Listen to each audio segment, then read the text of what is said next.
Hey guys, what's up? Welcome back to my channel. Today I'm going to show you how to make this easy urad dal, also known as Maash Dal. So without further ado, let's begin.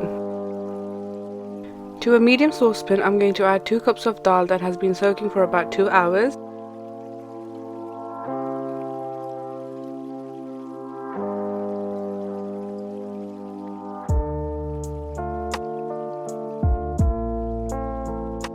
And I'm going to add 3 more cups of water so the dal can cook to a grainy texture.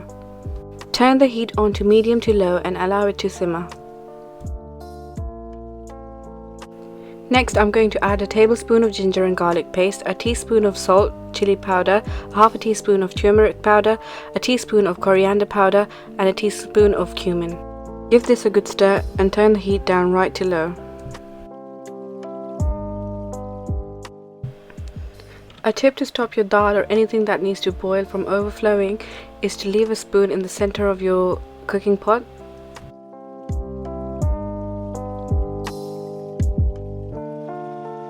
When the dal is 80% cooked, I'm going to cover it and place it onto the smallest cooktop and let it cook for a further 15 minutes.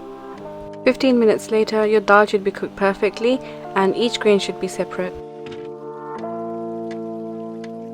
So for the bagar or tadka, I'm going to add 1/3 cup of olive oil to a skillet. And to the oil, I'm going to add about 10 to 12 slices of onion, and I'm going to let this fry off until it's golden brown. When the onions are almost ready, I'm going to add 2 whole dried red chillies. This gives a really nice aroma to the dal.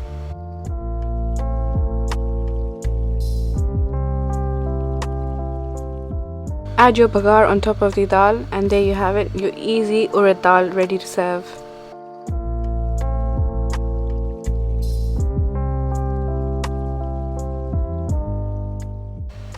If you enjoyed this video, leave a comment down below, subscribe to my channel and follow me on my social media. Till the next time, see you later.